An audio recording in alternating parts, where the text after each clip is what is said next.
the student who vanished from the lab late on a rainy Thursday night at Redwood State University in Northern California. Sophomore biology student Emily Carter stayed behind in the genetics lab long after her classmates had gone home.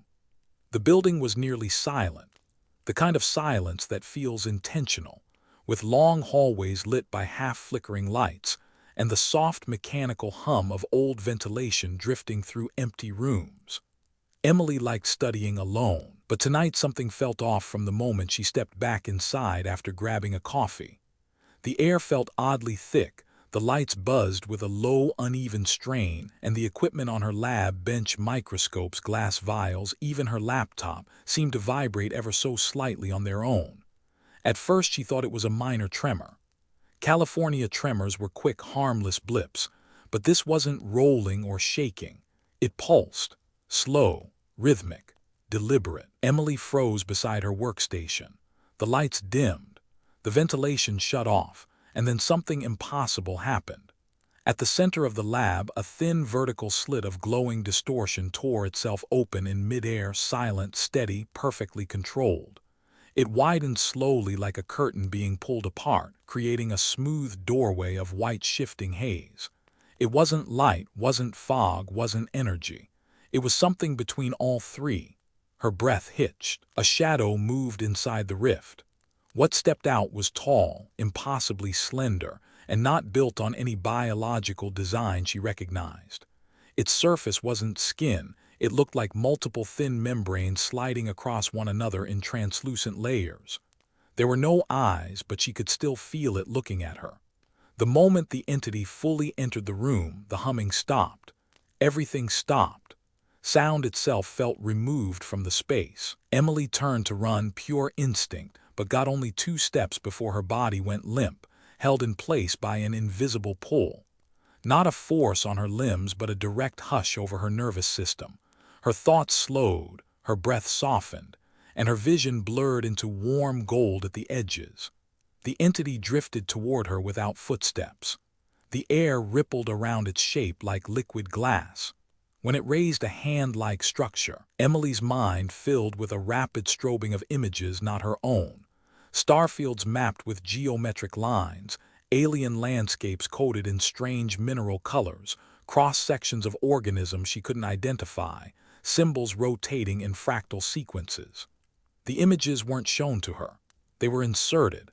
A single tone rang inside her skull, pure, vibrating, absolute. Her knees gave out, yet she didn't fall.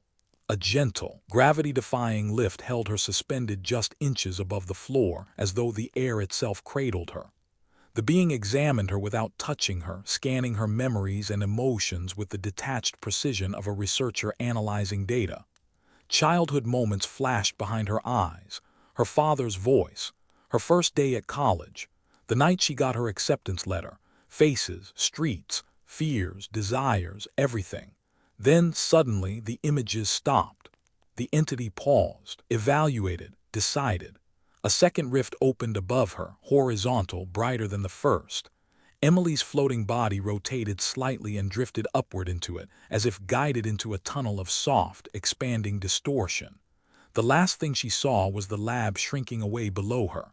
The last thing she felt was a powerful, overwhelming certainty she had been chosen.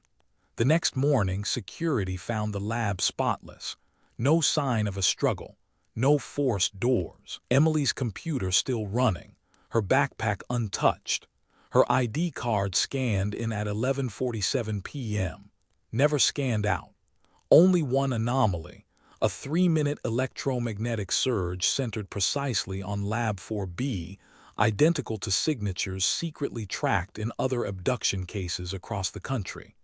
Emily Carter never returned to campus, but somewhere, far beyond Earth, she opened her eyes again, surrounded by forms and lights no human had ever seen, marked, altered, and no longer fully bound to the world she left behind.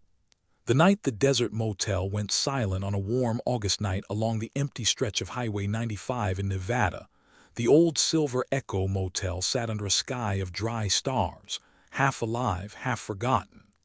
Its neon sign sputtered with a tired electrical buzz, flickering pink, then dead, then pink again. Most nights nobody stopped. But that night, Mark Elliott, a traveling HVAC technician from Reno, rolled into the gravel lot with an overheating truck and a dying phone battery. He checked into room 4, a room that smelled faintly of bleach over something older, with floral curtains and carpet stains that had their own history. Mark didn't care. He kicked off his boots, plugged in his phone, and collapsed onto the bed, exhausted from 8 hours of desert service calls. At 1:13 a.m., he woke up, not from a sound but because every sound had vanished. The AC wasn't humming, the lights weren't buzzing, the desert wind wasn't whispering across the parking lot. Silence, heavy total silence. Mark sat upright, mind disoriented. His ears rang from the sudden absence of ambient noise like the world had been sliced into mute. Then the lights flickered once, twice, and shifted to a pale blue-white glow, unnatural and cold. A vibration rolled through the motel's foundation, slow, smooth, methodical, as if something enormous beneath the desert was mapping the building. The pulse traveled up through the walls and into Mark's bones, making his teeth buzz. He stumbled to the window, parted the dusty curtain, and froze. Hovering directly above the motel was a perfect disc-shaped void, silent and motionless. Around its rim, thin lines of rotating geometric symbols glowed in shifting patterns, like circuitry written in light. It didn't look like metal. It didn't look like anything built by human hands. Mark's breath caught. Before he could move away, his limbs locked. His entire body froze under an invisible hold, like his nervous system had been quietly intercepted. He could not turn, not crouch, not raise his arms. His heart raced, but the rest of him was a statue. A pinpoint of light appeared at the center of the ceiling. The light widened into a silent, perfect circle. Something descended through it. A being neither creature nor machine, formed of translucent layered panels that folded and unfolded like living origami. Its movements were too smooth, too exact. It emitted no sound, no heat, no light of its own.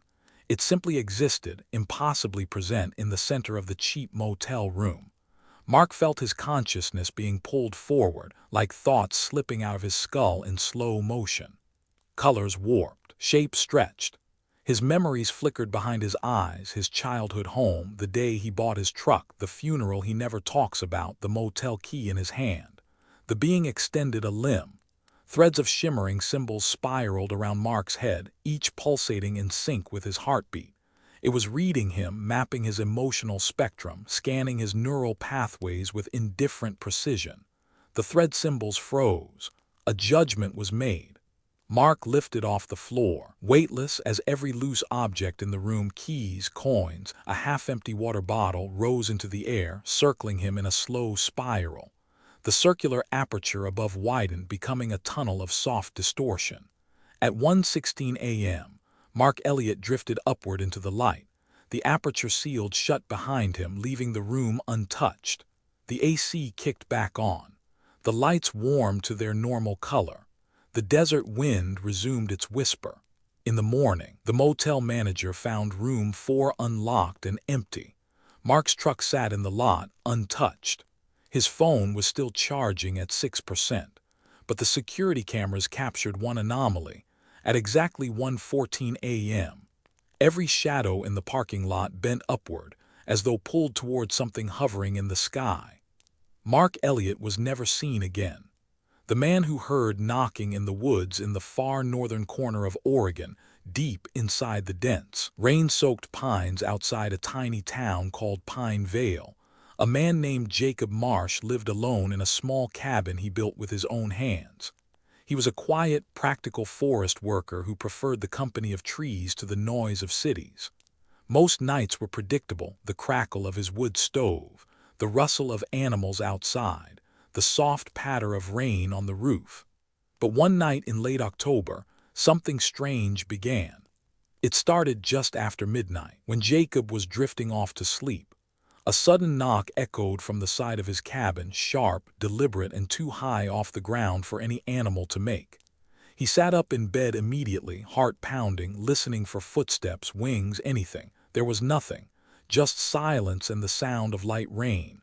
A few minutes later, another knock. Same spot, same rhythm. Knock, knock, knock. Jacob grabbed his flashlight and stepped onto the porch. The woods stretched out in every direction, dark and endless. Fog crawled between the trunks, thickening near the ground like smoke. But there were no footprints, no movement, no animals sighted. He waited, nothing happened. He went back in and locked the door. At 12:42 a.m., it happened again. But this time it came from the roof. 3 knocks, perfectly spaced, perfectly controlled. Jacob's blood ran cold. No raccoon or owl could make that sound, not that clean, not that intentional. He climbed onto the counter and peered through the small kitchen skylight. At first he saw nothing but treetops, until the sky above the cabin began to tint with a faint bluish glow spreading outward like a silent ripple. Jacob climbed down. This was no animal. The air pressure dropped inside the cabin. His ears popped as if he had suddenly risen thousands of feet in altitude. The lights flickered. His old radio turned on by itself, hissing with static mixed with rapid, impossible tones. Jacob backed toward the table, instinctively grabbing the axe he kept for splitting firewood. At 12:47 a.m., the third knock came, this time from the inside wall, inches behind him. He spun around, heart slamming against his ribs, but the wooden planks were solid and unmoving. Yet the sound had come from right there, from within the cabin's very structure. Before he could react, the entire room darkened as though a shadow had passed over the cabin. The bluish glow outside intensified, lighting the fog in ghostly sheets. Jacob ran to the window and stared out into the trees. A shape stood between the pines. Tall, thin, elongated more than a person should be. Its limbs were too long, its posture too still. Its outline shimmered as if made of layered transparent membranes shifting over one another. And its head, featureless, smooth, turned toward him without moving its body. Jacob staggered back. His breath froze in his chest. A pulse of light rippled through the forest, turning every raindrop into a suspended bead of glowing white. The world outside seemed to slow down, even the fog paused, hanging motionless in midair. Then the knocking began again. But this time it came from every direction at once, walls, ceiling, floor, a steady, synchronized rhythm that vibrated the entire cabin. Jacob's axe slipped from his hands as the vibration passed through him like an electrical hum, paralyzing him from the inside. The cabin door opened by itself. Cold air swept in, carrying a low, subsonic tone that made Jacob's vision blur. His limbs went weak. He tried to hold onto the table, but an invisible pull eased his fingers free one by one. He floated upward, weightless. Through the doorway he drifted, helpless, as the being stepped forward from between the trees, not walking but gliding, drawn by something far beyond human understanding. Jacob's consciousness stretched thin, as if unraveling. Images flooded his mind, rotating star maps, geometric sequences, corridors of glowing material, and a certainty that he was being evaluated. Not taken at random, chosen for something. The entity reached toward him. Jacob's body lifted into the air, rising smoothly above the fog. Higher, higher, past the treetops, into a widening circle of light that opened silently in the sky above the cabin. At 12:49 a.m., the knocking ceased, the light closed, the forest returned to normal. Jacob's cabin remained exactly as he left it, door open, axe on the floor, stove still warm, but Jacob Marsh was gone. Local deputies searched for 3 days. No tracks, no struggle, no clues. The only recorded evidence was a single audio capture from a deputy's body, 3 sharp knocks echoing through the woods during the search. Perfectly spaced, perfectly identical to the pattern Jacob heard. He was never found. The commuter who disappeared between 2 stops every weekday morning at 7:32 a.m. Daniel Hughes, a 36-year-old systems analyst from Arlington, Virginia, boarded the blue line of the Washington Metro. Same seat, same coffee, same tired look. Daniel was the definition of routine, efficient, quiet, predictable. He rode from Arlington Cemetery to Elephant Plaza, walked 3 blocks to his office, and lived a life that fit perfectly into the grid of the capital. But on a fog-heavy Tuesday in early November, something happened during his usual commute that would later be described in internal reports as an unexplainable event in a controlled environment, a phrase officials use when they want to say abduction without actually saying it. It began as the train left Arlington Cemetery Station. Daniel sat near the end of the car, checking emails on his phone. A group of federal workers chatted quietly across the aisle. Two tourists argued over which stop led to the Smithsonian museums. Nothing unusual, until the lights flickered. Just once for half a second, normal for the metro. But then they flickered again, and then the entire car dimmed into an unnatural bluish hue, as if the fluorescent panels had been replaced with cold alien backlighting. A low vibration rolled through the train, not the usual track rattle but a smooth, harmonic pulse that synced with the breath and heartbeat of every passenger. Daniel lifted his head. Everyone else froze too. For the first time ever, the Blue Line train fell into absolute silence. No track noise, no engine hum, no human voices. It was as if the train had entered a vacuum. At the same time, Daniel's phone screen warped. Emails stretched, text distorted. The battery icon elongated into a smear of white static. Then the windows turned black, not dark black, like someone had covered the entire tunnel with a sheet of void. Passengers started whispering. Someone tapped on the window. There was no echo. Daniel stood up slowly, gripping the metal pole. His vision began to blur at the corners, colors flattening into long vertical drips. When he blinked, he saw shapes behind the blackness, tall, slender silhouettes moving parallel to the train, keeping perfect pace without effort. The vibration intensified. Passengers clutched their seats. One woman grabbed the emergency intercom, but her voice dissolved into static as soon as she spoke. Then the train stopped.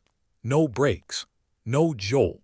It simply froze mid-tunnel, and the air changed. A circular patch in the middle of the car, right above Daniel, began to glow in a slow, spiraling pattern.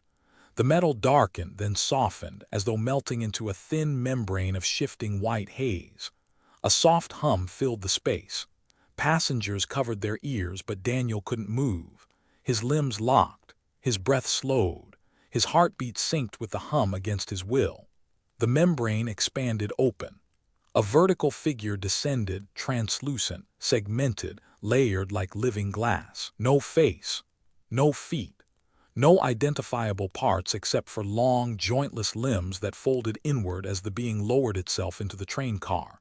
Every passenger recoiled, except Daniel, because Daniel's body was no longer listening to him. The being raised a limb. Thin threads of geometric light spiraled around Daniel's head, tightening, scanning, analyzing.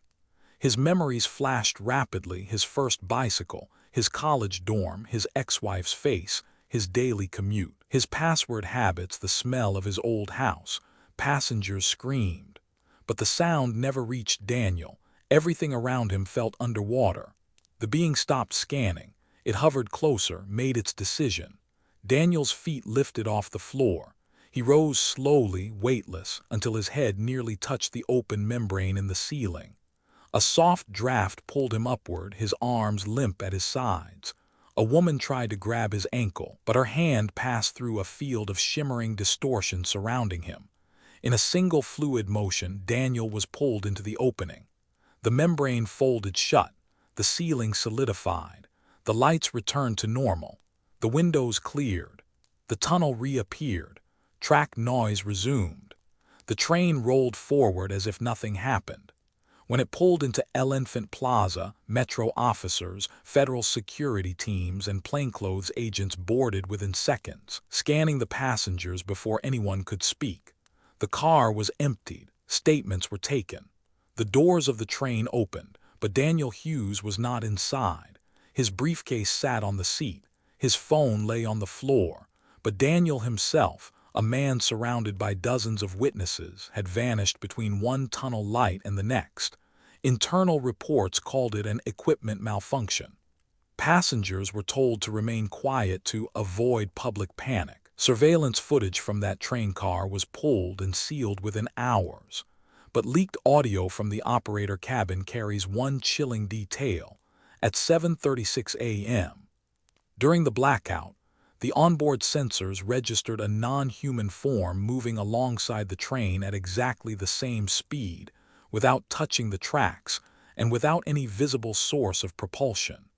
Daniel Hughes was never found. The camper who saw lights inside the fog in the remote mountain ranges of northern Colorado, far beyond the last paved road, sat a popular backcountry site known as Echo Ridge, a place hikers loved for its silence, dark skies, and wide-open view of the stars.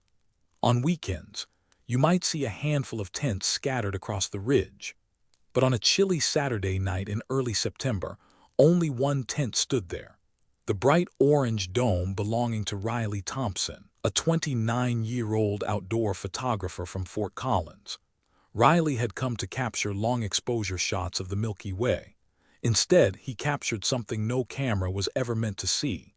The evening began quietly, a small fire, dinner heating in a pan, crickets, cold mountain air. Riley sat outside his tent, adjusting his tripod and checking wind speed. Everything was routine until a wall of fog rolled in faster than weather patterns should allow. It wasn't natural fog. It moved in a straight line, perfectly level, perfectly controlled. Within minutes, visibility dropped to just a few feet. The fire dimmed, muffled by the dense white sweep. Riley waved his hand in front of his face. He could barely see his fingers.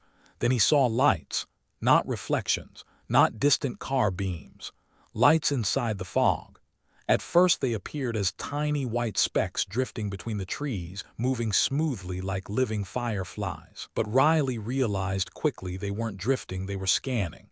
Each light moved in perfect geometric paths, forming straight lines, then angles, then grids. No natural phenomenon behaves like that. Riley reached for his camera. The fog muted all sound. Even his own breathing felt distant.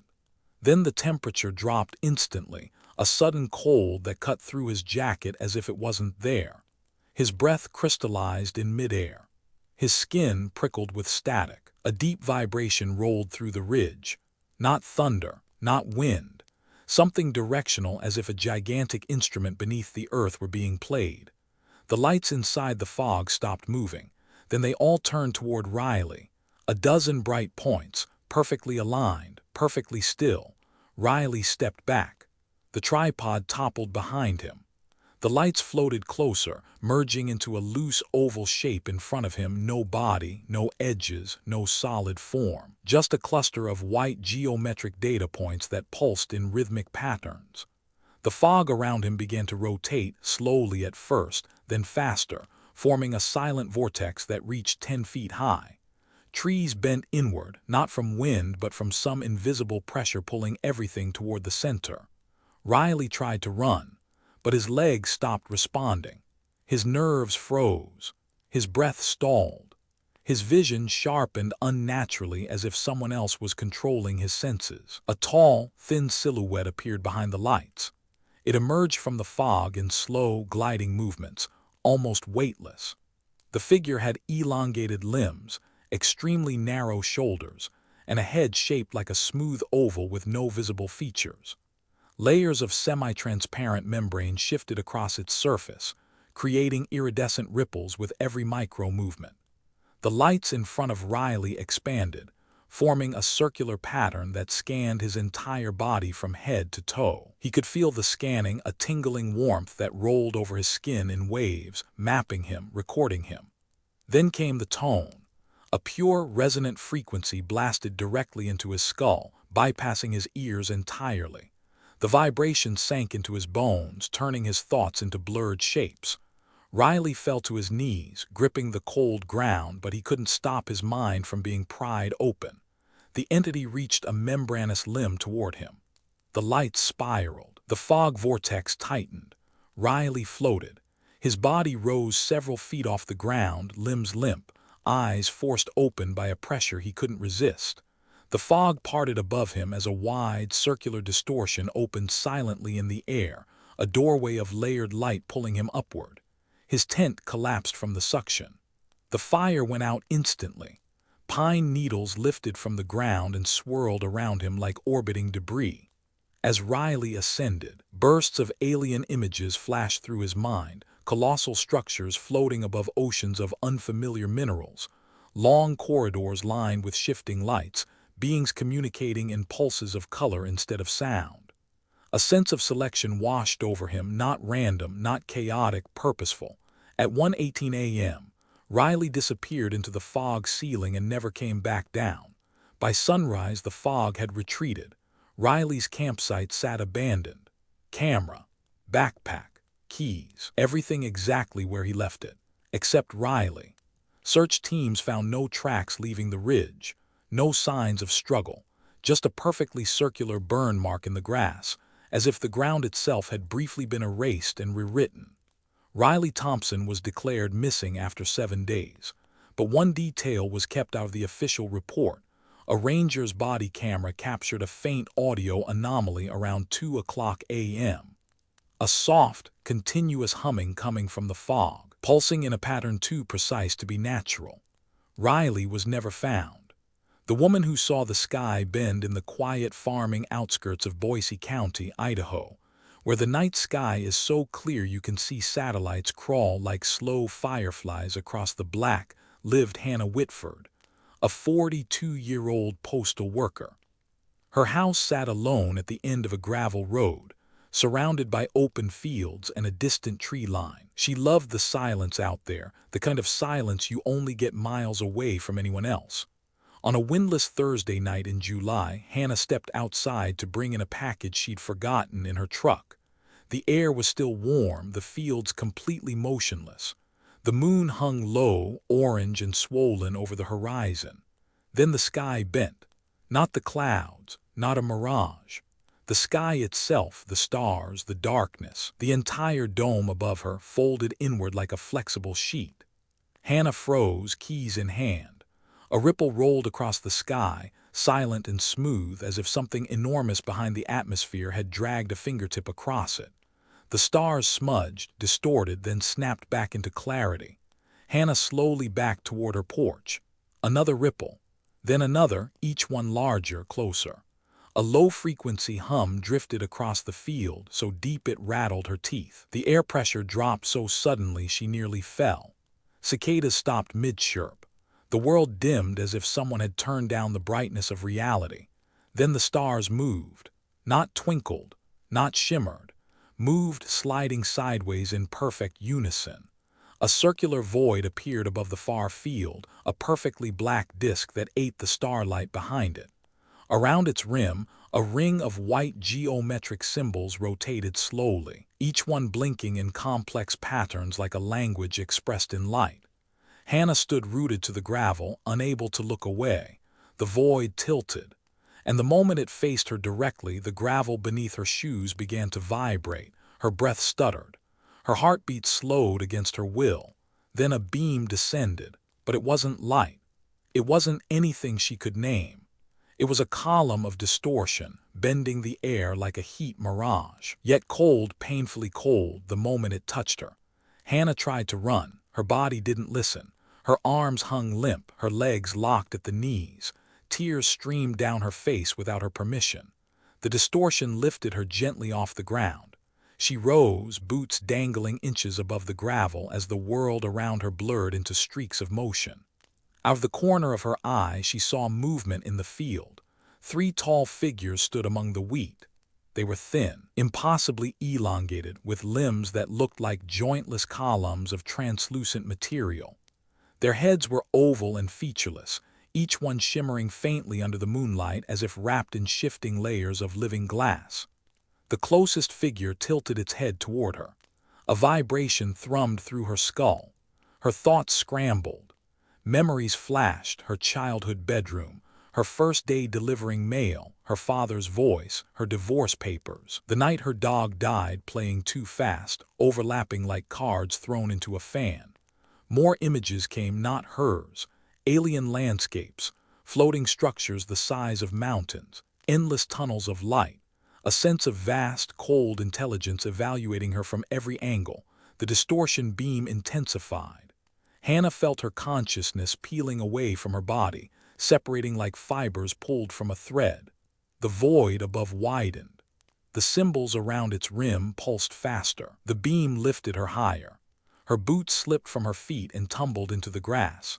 She tried to scream, but her voice dissolved into the vibration. The being in the field raised a limb.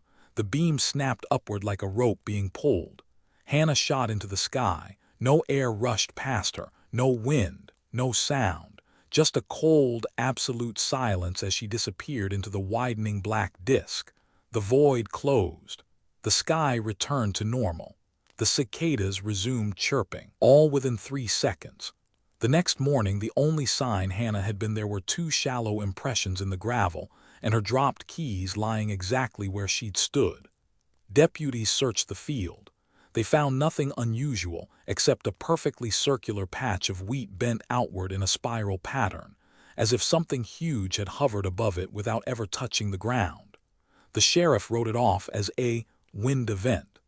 Neighbors blamed government aircraft, but one deputy's dashcam captured a brief glitch at 02:13 a.m. The stars above the field bending again for a fraction of a second, just like Hannah described. Except Hannah Whitford was never found to describe it. The man who walked out of his own reflection in the quiet suburbs of Madison, Wisconsin, where maple trees line long residential streets and porch lights glow like soft lanterns at night, lived Aaron Delaney, a 33-year-old software engineer known for his calm routine. Every evening after finishing remote work, Aaron took a shower, brushed his teeth, and stood in front of the bathroom mirror to unwind his mind before bed. Nothing strange, nothing unusual, until the night his reflection didn't match him. It started subtly. Aaron lifted his hand to rub his eyes. His reflection lifted its hand half a second late. A glitch, a trick of exhaustion. He leaned closer. His reflection leaned closer, but its expression wasn't identical. The eyes were slightly wider, the posture a bit more rigid, almost like the reflection was studying him instead of mirroring him. Aaron stepped back. The reflection did not. His breath hitched. He touched the sink. The reflection stared at him with a frozen intensity, the kind that felt intelligent, observational, predatory. Then the bathroom light flickered, just once. Then again. The mirror surface rippled like disturbed water. Before Aaron could move, the entire reflection bent inward, pulling into a subtle concave distortion as if the mirror were no longer solid. A hum filled the room, so deep it felt like it vibrated in his bones. Aaron stumbled backward. The reflection stepped forward. Not as an illusion, it physically pushed through the glass, emerging into the bathroom like a figure passing through a curtain of liquid silver. Its body was entirely human in outline, but the surface was translucent, layered, shimmering like stacked membranes of living glass. Its facial features looked like Aaron's face interpreted through an alien mind, close enough to be familiar, wrong enough to be terrifying. The being tilted its head. Aaron froze. His limbs stopped responding, held still by a pressure that wasn't touching him but commanding him. The creature raised a hand. Symbols of white light spiraled between its fingers. Aaron felt his memories pulled from him like threads unraveling: his childhood, his mother's laughter, his graduation day, his last relationship, the code he wrote for work, the smell of his old apartment, all flashing, aligning, sorting. The being scanned him, judged him, and concluded something he couldn't understand. The bathroom light flashed white. Aaron's consciousness blurred. His body lifted a few inches off the tile floor. The mirror behind the being widened into a glowing circular aperture. No glass, no reflection, just an open doorway into a shifting, layered void. Aaron felt himself rotating in midair, turning toward the mirror as if guided by invisible strings. The creature watched, motionless, studying his reactions with cold, analytic focus. He reached out toward the edge of the glowing aperture, trying to grab something, anything, to resist. But the moment his hand neared the surface, it dissolved into soft distortion, like touching a fog that devours matter. He was pulled inward. His body slid into the mirror silently, without resistance. No sound, no struggle. Just a smooth transition into the glowing void, as though he had become part of the reflection itself. The aperture collapsed behind him. The mirror returned to normal. The reflection now showed an empty bathroom. When neighbors noticed Aaron hadn't left his house for 2 days, police entered the home. Everything was in place, laptop open, dinner in the fridge, his phone charging. The only anomaly, the bathroom mirror had faint circular burn patterns around its edges, as if exposed to intense heat from within. Across the glass surface in certain angles, investigators noticed one chilling detail, a faint handprint, pressed from inside the mirror. Aaron Delaney was never found. The trucker who vanished on Route 281 in the barren stretches of western Texas, where the horizon looks like a flat sheet of dark steel and towns sit dozens of miles apart. Truckers often talk about strange lights, odd vibrations, and parts of the highway where time feels loose. Most laugh it off. Sam Rourke, a 48-year-old long-haul driver from Amarillo, never believed any of it until the night Route 281 swallowed him. It started around 2:14 a.m. He was hauling refrigerated freight southbound, the highway empty, the desert air warm and still. The radio crackled with static, fading in and out despite clear conditions. Sam checked the antenna, everything seemed fine. Then the road ahead lit up, not from headlights, not from reflections. A pale, bluish-white glow pulsed across the asphalt like a wave of cold fire. Sam hit the brakes, thinking it was road construction or emergency vehicles. But the glow wasn't coming from any direction he could pinpoint. It emanated from the air itself, spreading in a perfect circle around his truck. The engine sputtered. The dashboard lights flickered. The radio died completely. Sam cursed, pulled onto the shoulder, and grabbed his flashlight. But the moment he stepped onto the asphalt, the beam bent sideways, literally bent, curving in an arc as though gravity had shifted direction. What in the hell? The air pressure dropped. His ears popped painfully. The cold glow intensified until the desert looked like a washed-out X-ray of itself. Then the sky changed. Clouds he hadn't noticed before twisted into spirals. Stars bent inward. A massive circular shadow formed high above, completely silent, rimmed by white geometric symbols rotating like a colossal mechanical halo. Sam stepped backward. The gravel under his boots vibrated. A low, harmonious hum rolled through the desert, not loud but total, deep enough that it sank into his bones and made it hard to breathe. Sam clutched his chest as the hum synchronized with his heartbeat, slowing it to an unnatural rhythm. A distortion column appeared in front of him, a tall, heat mirage-like shimmer that flickered with faint internal lights. The ground beneath it turned smooth and glassy, as if something was rewriting the surface. Sam tried to run back to the truck. His body stopped listening. His limbs went numb. His muscles locked. His vision sharpened painfully, forcing him to stare at the distortion. A figure emerged. Not walked, emerged. Like a shape peeling itself out of layered reality. The entity stood nearly 8 feet tall, limbs long and thin, surface flickering between translucent membranes as if it existed in multiple overlapping states at once. Its head was smooth, elongated, featureless. Its presence radiated a cold intelligence he could feel pressing against his mind. Sam's breath stuck in his throat. His knees buckled. He floated a few inches above the asphalt. Thin threads of light spiraled from the being's arms, wrapping around him in geometric patterns. Each thread pulsed with data-like sequences, scanning every layer of his consciousness. Memories fired through his brain at impossible speed. His first truck job, his mother's voice, nights at roadside diners, the time he rescued a stray dog, the fear he never told anyone he carried. The being paused, evaluated him. The distortion column widened. Sam rose higher, weightless, his hat falling to the ground below. The desert around him twisted into streaks of white, the world collapsing into a tunnel of layered space. Inside the truck's dash camera, later recovered, 1 second of footage captured the impossible. Sam lifting upward into a spiraling vortex of pale light, his silhouette twisting as though stretched across multiple frames of time. The vortex snapped shut. Silence returned. Sam's truck sat idling on the shoulder of the empty highway, headlights on, engine running smoothly. The driver's door remained wide open, but Sam Rourke was gone. A DPS trooper discovered the abandoned vehicle at dawn. No footprints, no sign of struggle, just a single object on the asphalt, Sam's hat still warm. The dash cam file for that night was glitching, unreadable except for the one frame showing Sam's distorted silhouette. Experts claimed it was compression noise. Others disagreed. Sam Rourke was never found. The hiker who followed the sound in the canyon deep inside Zion National Park in Utah, where towering red cliffs swallow the sky and sunlight filters down in thin golden beams, seasoned hikers know one rule: sound behaves strangely in the canyons. Echoes stretch too far. Whispers bounce unpredictably.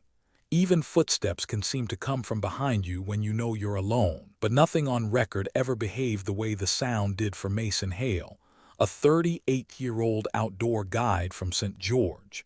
Mason had hiked Zion hundreds of times, leading tourists and photographers through narrow slots and high lookouts. He had never been scared there. Not once. Until the night he followed a sound no human should ever hear. It was late September. Mason had gone solo into a restricted canyon to scout routes for a winter tour. He camped deep inside a winding slot where the air cooled rapidly after sunset.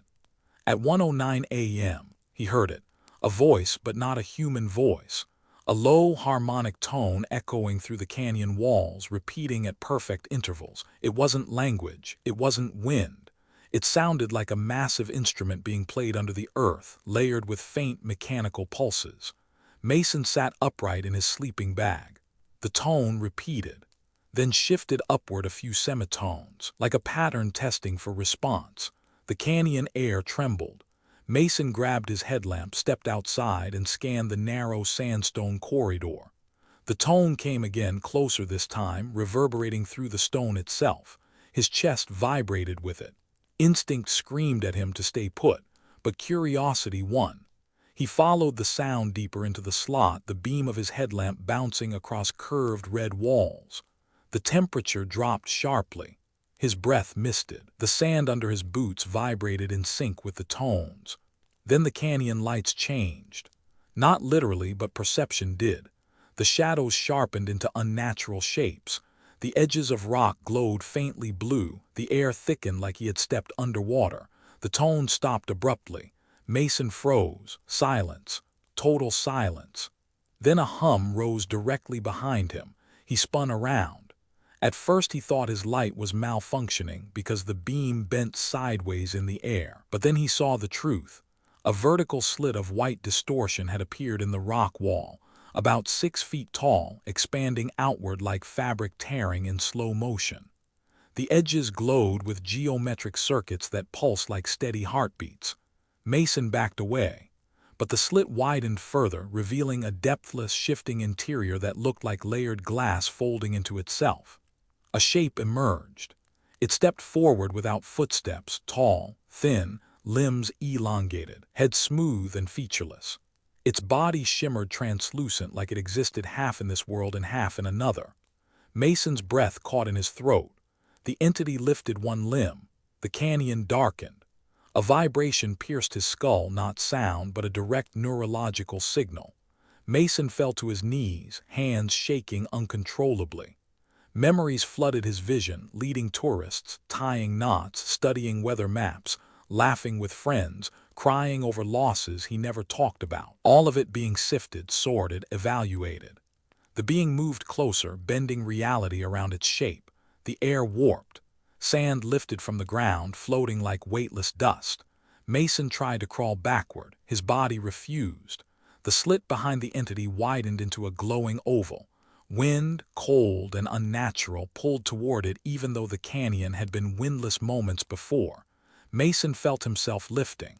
His legs rose first, then his torso, until he floated horizontally in the air, arms hanging. A thin filament of light extended from the being's limb and touched his forehead.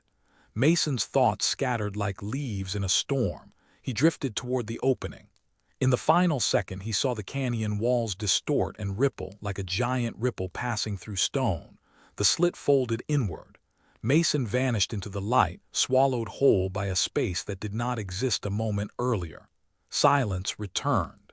The canyon went still. The slit collapsed, leaving nothing behind. When Mason didn't return, park rangers found his campsite untouched. Food half prepped. Backpack open. Sleeping bag still warm. Deep inside the slot, they discovered a single anomaly, a perfectly smooth, oval-shaped mark on the canyon wall, as if something had pressed into the rock from the inside. Mason Hale was never found. The security guard who saw the elevator open by itself in downtown Cincinnati, Ohio. The old Frazier building stood like a forgotten relic among modern glass towers. 13 floors tall, built in the 1920s, full of creaking pipes, humming fluorescents and long hallways that always seemed one bulb short of bright. Companies still rented offices there, but the building lived mostly in its past. The only person who knew its every corner was Marcus Lane, a 55-year-old night security guard. Marcus was patient, calm, and methodical. Years on the job had taught him one truth: old buildings make noise, but not this kind of noise. It started at 2:11 a.m. on a Tuesday.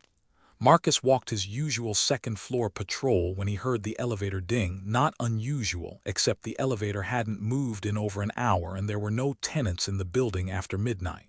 He walked toward the lobby. The elevator doors opened by themselves. Empty shaft. No lights on inside. Cold air pouring out as if it came from a place much deeper than the basement. Marcus frowned and radioed the front desk. No response, just static. He stepped inside. The elevator car felt colder than the rest of the building, unnaturally cold, like stepping into a freezer. He pressed lobby. The panel flickered. The button lights warped into long blurred streaks like reflections in shaking water. The doors slid shut. The elevator didn't move. Instead, the overhead lights dimmed to a pale bluish color. A deep vibration rolled through the tiny metal box, so smooth and low Marcus felt it in his fingers and teeth. Then the elevator began moving sideways.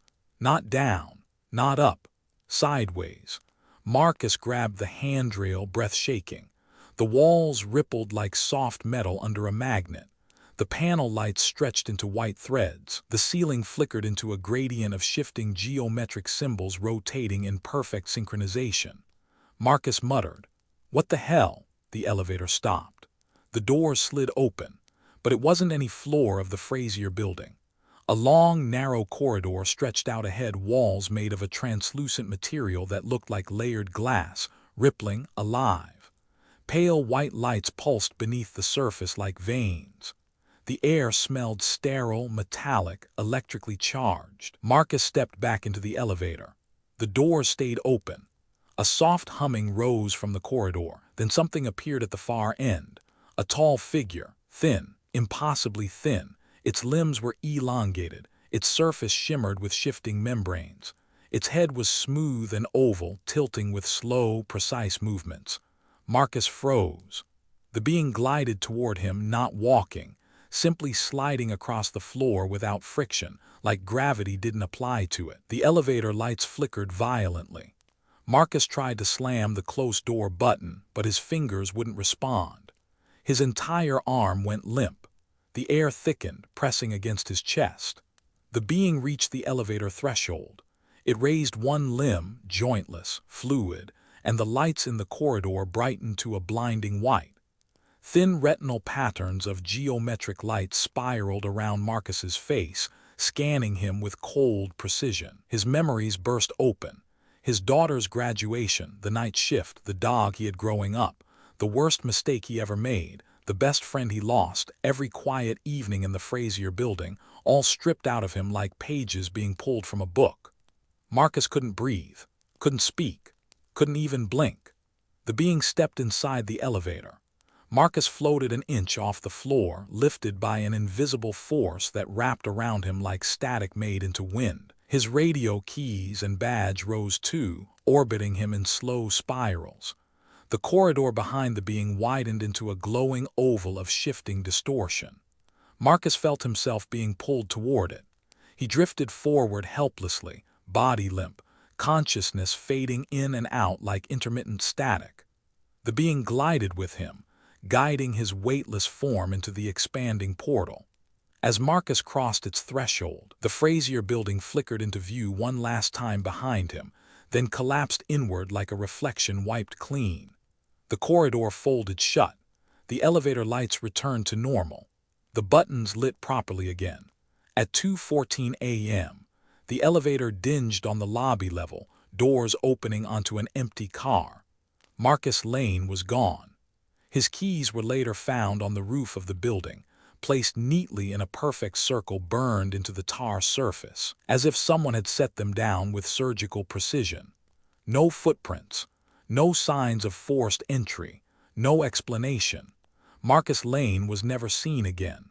Welcome to UFO Chronicles Archive, where every night we explore the most unsettling abduction reports, unexplained encounters, and classified cases buried deep in America's shadows. Here, each story is told slowly, clearly, and with cinematic detail, designed to pull you into the unknown just before you sleep. If you want more of these nightly journeys into the strange corners of our world, make sure to subscribe and keep the archive growing. Good night, and stay alert out there.